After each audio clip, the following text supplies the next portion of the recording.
Welcome to Backstage with Richard Ridge. Millions of worldwide fans have fallen in love with Central Park, the hit animated musical comedy series, which has just kicked off its second season on Apple TV+. And I am pleased to announce that it has already been renewed for season 3. And my guest is one of the show's creators and stars. Please say hello to one of BroadwayWorld's favorites and one of my dear friends, Josh Gad. So good to see you, Richie. Thank you for having me. All right, first of all, I'm seeing where are you, my friend? How are you and where I- are you? I'm in a very poorly lit trailer right now in Australia. I am shooting a project called Wolf Like Me with Isla Fisher, and yeah, this is the extent of multiple people working to light this interview for this morning is just giving me a very Phantom of the Opera vibe right now. So it's a pleasure to be with you from down under. And yeah, I'm so excited to chat with you about Central Park and everything else. It's so exciting to see the show finally launched into the world and embraced so unbelievably as it's been. Well, first of all, what time is it there for you? Too early. It's 7:35 a.m. tomorrow. So I'm ahead of you by a day. And let me just tell you now, it's going to be great. Your tomorrow is going to be terrific. And yeah, I've been up since 5 a.m. And it takes a while to look this pretty, apparently, or not haunting. So yeah, bright and early, but great way to kick off my day before I shoot. Well, I thank you for getting up so early to join me here and all your fans at Broadway World. Listen, Josh, congratulations on season 2 of Central Park, which has just been kicked off again on Apple TV Plus. How excited are you? I'm so beyond excited. This, this is such a passion project for me. Bringing a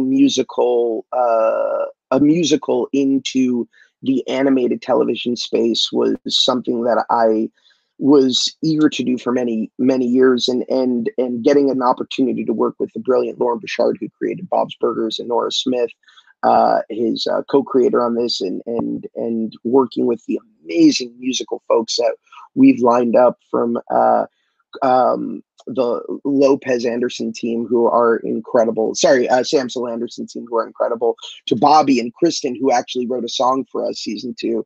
To some of the unbelievable guest stars that we have coming up, including Danny Elfman, Wyclef Jean.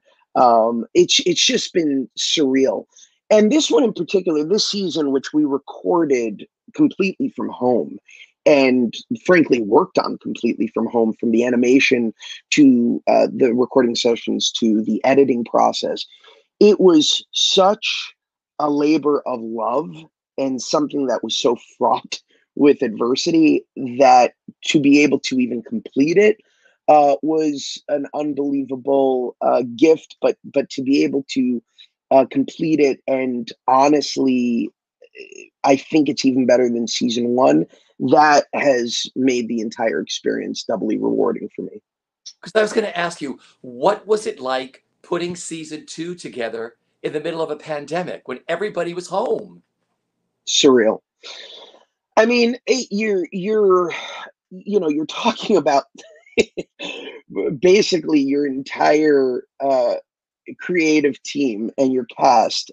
In this particular case, we have like the Avengers of musical theater. I keep saying we have Leslie Odom Jr., Tony Award winner Leslie Odom Jr., Tony Award winner Daveed Diggs, the brilliant Catherine Hahn, who stole everybody's hearts this summer as Agatha in WandaVision, Stanley Tucci, the living legend. And now we're joined by the brilliant Emmy Raver Lampman taking over from Molly, from the unbelievable Kristen Bell. And you have Titus Burgess, who's a freaking genius. And suddenly you have to tell all of these people, hey guys, you are going to have to be your own technicians while you're recording underneath a pile of pillows in a closet. A musical. That is such a challenge, but it is a testament to the brilliance of our cast and creatives that everybody was able to do it pretty effortlessly from the beginning. And the sound quality of season two was something that frankly kept me up at night. And I would say that everything turned out as perfect as I could have imagined. See, this is what's great about creative people, and this is what's been great about them during the pandemic. This is like growing up when you're like 5, saying, "Oh, we're going to put this play on in someone's backyard or in their basement or in their garage." And now it's like, we're going to do season 2 of Central Park wherever you can find space in your home, right? It's insane. It's insane. Rory O'Malley, my good friend, built the most unbelievable little recording studio for himself in the hottest closet I've ever been in my life, with just like a curtain and like a couple of like cotton swabs. It's just like everybody is trying to find a way to make it work. And thankfully, I can say now that I have just returned to the recording studio to lay down my tracks for season 3, and it's good to be back. But there is something that I will miss about the fun of overcoming some of these creative challenges and obstacles that were thrown at us, because I think it made us work even harder to make the show that much better, knowing what we were up against. Okay, because I know you have 2 little girls, and so Mhm. where did you find space in your home to be like, this is daddy's workspace? It's not a playroom. It's no longer a closet. Like, what did you use? I'm fortunate enough to have an office space that's separate to the house, but even so, the girls would constantly be playing in the backyard and come knock on the window as we have like a sliding glass door leading into my office. And I'd be in the middle of a session, like just finally like hitting the song that the way I want to hit it.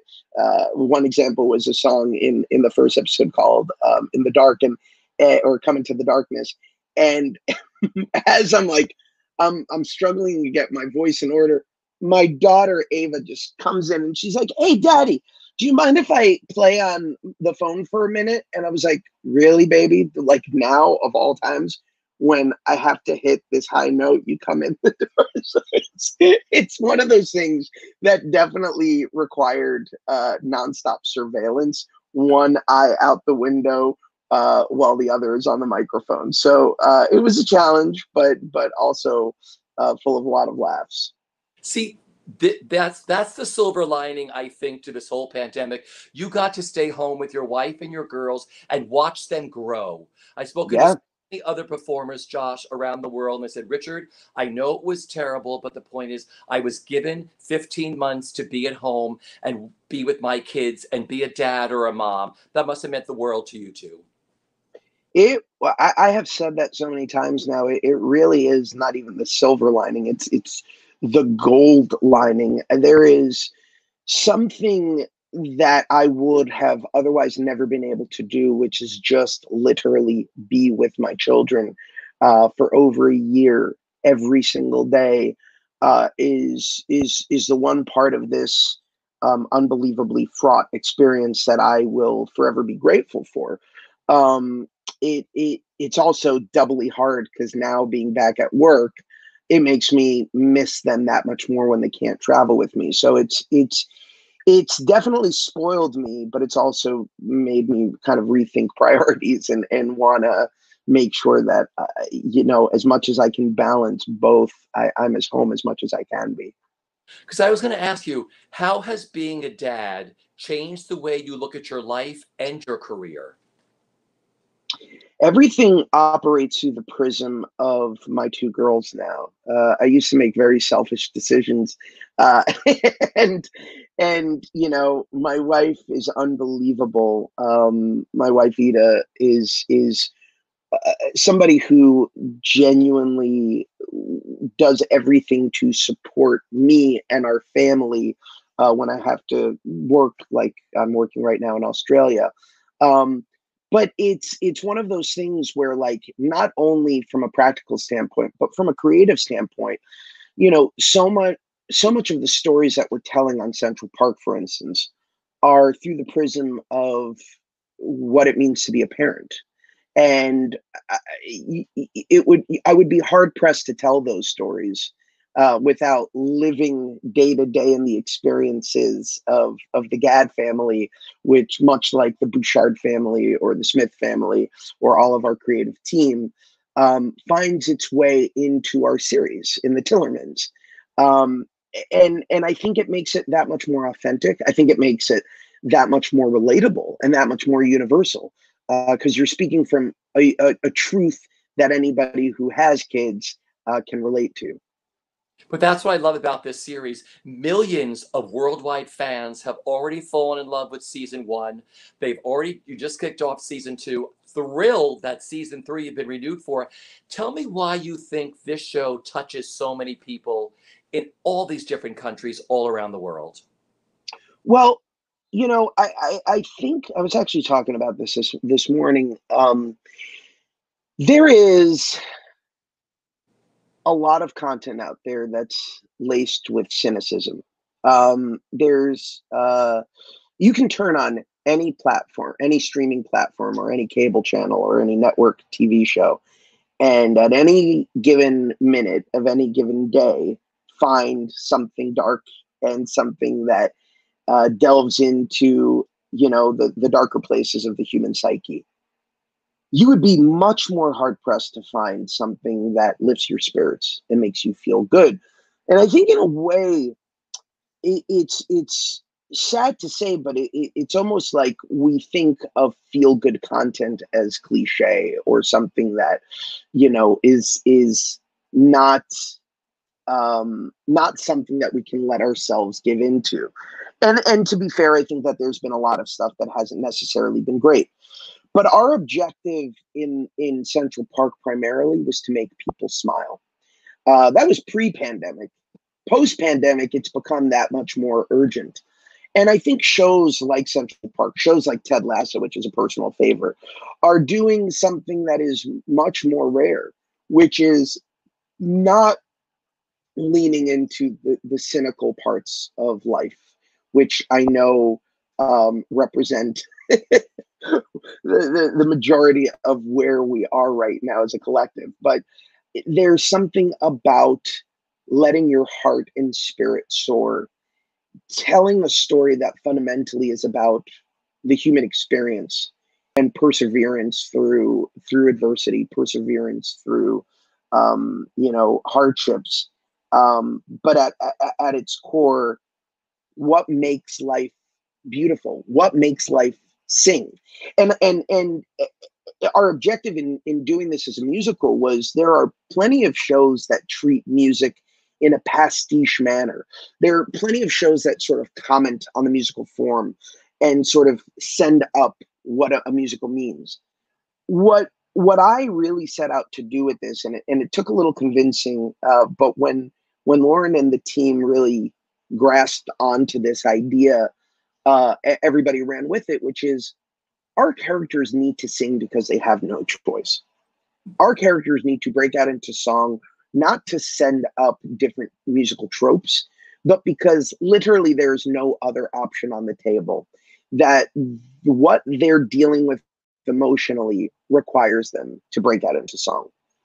And when everybody bought into that, and our team is there's almost too many to mention, but our team, which has been brilliantly led by Patrick Dacey and Frank Chompy, who's a genius, and Angelica and Emily, and we have all of these amazing people who work behind the scenes on the music. When everybody buys into that idea, what you get is a soundtrack that is, I think, a one of its kind, that offers 4 songs an episode that are hopefully songs that don't die with the episode, but that you will continue to listen to, and will hopefully be as timeless as any of the musical endeavors I've ever done, from Frozen to Book of Mormon to Beauty and the Beast. That's the objective. That's the hope. And it feels to me like maybe, just maybe, we're achieving that. Oh, you're definitely achieving that because, like I said, your show has hit the hearts of so many people around the world that we need. The world's cynical enough. I mean, I love Joy. You know that. I mean, I just think this is so wonderful for parents and kids alike to watch.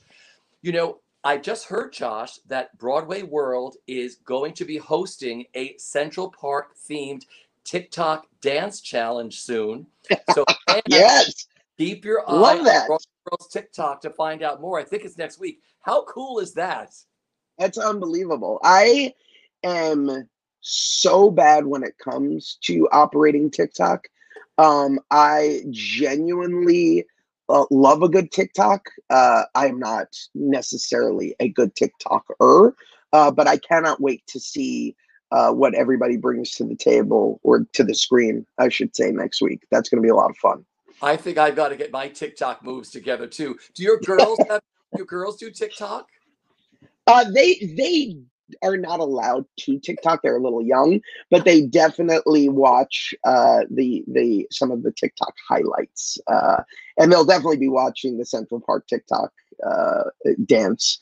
I'm very excited about this. Yeah, I got we to are. figure It's out. like, there are so many fans at Broadway World who are obsessed with this show. Because, like you said, I can only imagine what your pitch meeting was like when you went in to pitch this. It's going to be a musical. It's going to have 3 or 4 songs. It's going to have the best that Broadway has to offer, and it's animated. It was, what's so funny is it's so hard to imagine uh, doing something like this, because it requires so much a Herculean effort to actually make an episode of television, and an episode of television like this that has 4 songs. But at the end of the day, again, when everybody buys in to the game, when everybody's like, yes, I understand what our goal is, you get to do things that I think you would otherwise never have an opportunity to do. And that creative challenge is, I think, something that everybody has really savored. We're doing the impossible, and we continue to challenge ourselves to do the impossible. I just got sent demos, 3 demos for an upcoming episode in season 3 that are so crazy and so unlike anything we've ever done. And it's a thrill because we continue to push the boundaries.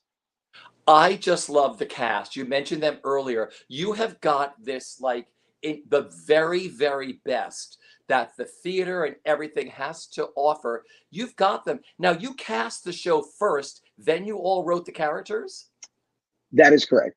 So Lauren basically said, what I learned on Bob's Burgers is, I want to work with people who are going to inspire me to create characters and create dynamics that I think the audience will relate to. Find friends that you want to work with in this kind of capacity, and to a person. Every one of my first choices was unbelievably gracious and said yes. And once we had them, we were like, okay, now what? And we set out to create the Tillermans, and of course Bitsy Branningham and Helen.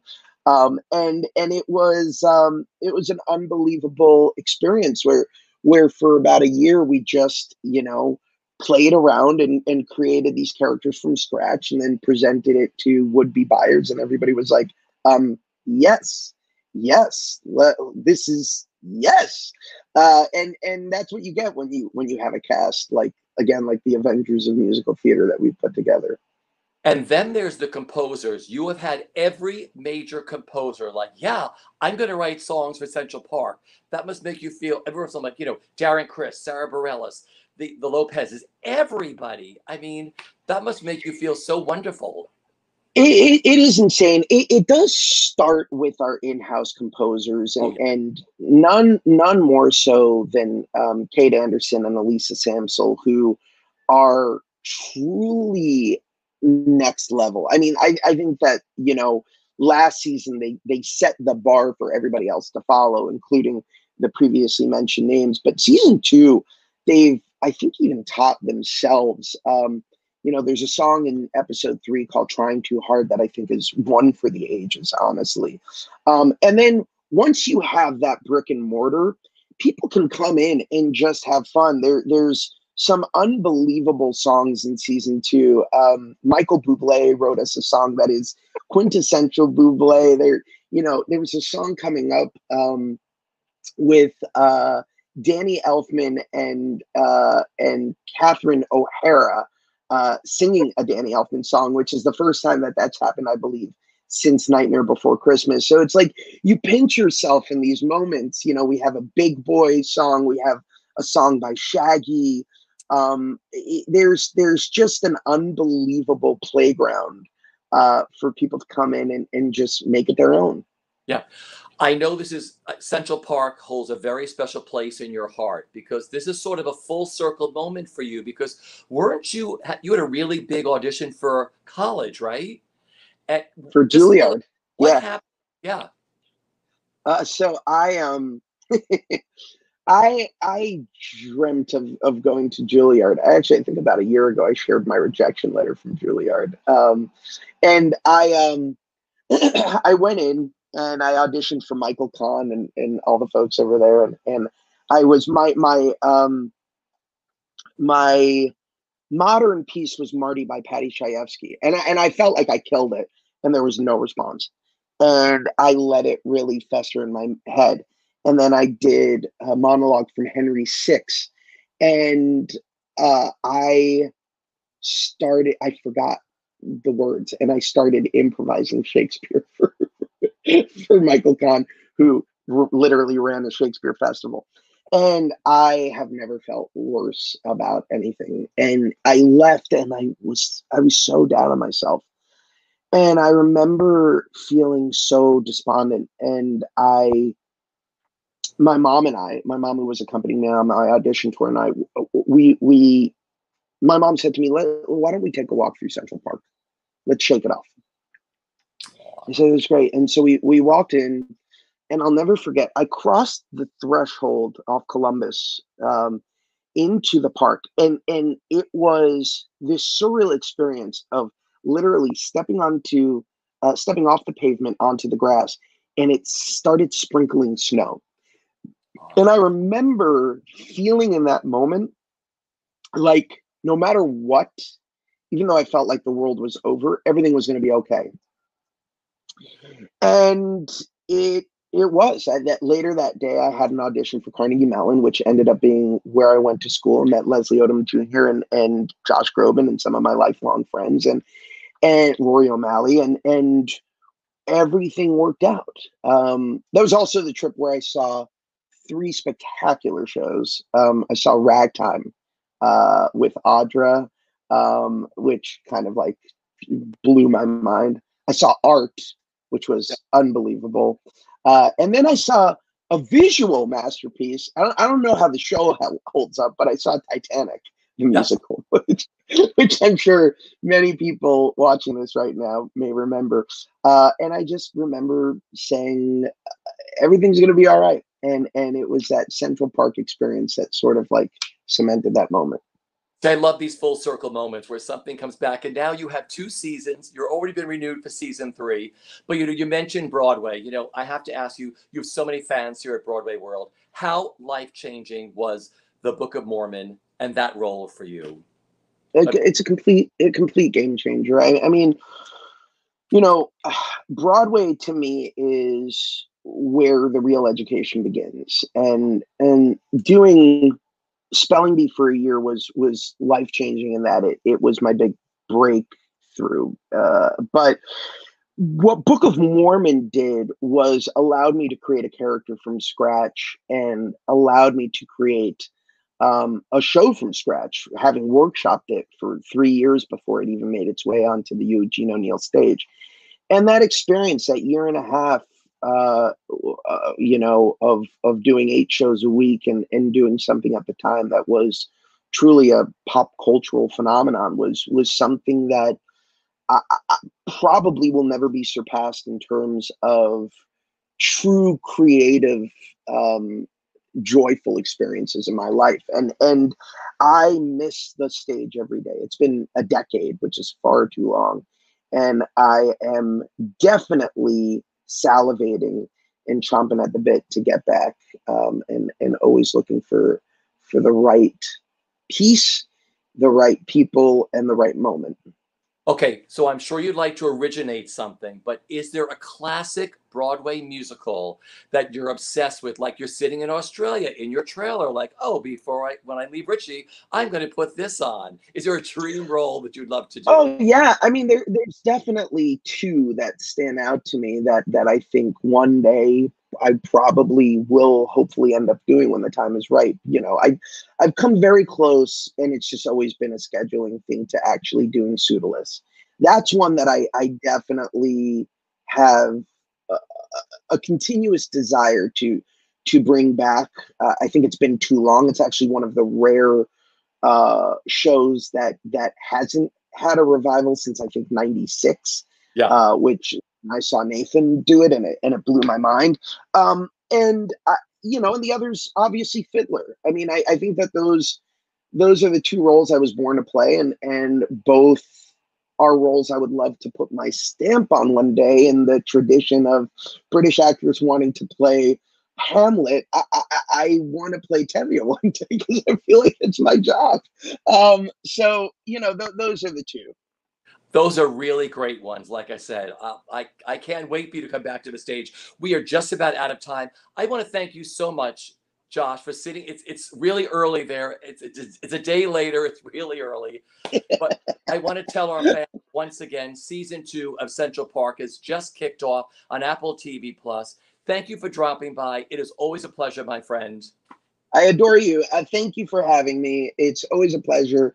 And to my friends at Broadway World, I love you. I can't wait for September to come around so that we can all go back to live theater again in droves. And to the shows that have already opened, congratulations. I can't wait to get out to New York and celebrate with you all. The very best. And everybody look out for the Broadway World Dance Challenge TikTok, which is coming up Yes. at Central Park. Take care, Josh. Good to see you, my friend. Great to see you too.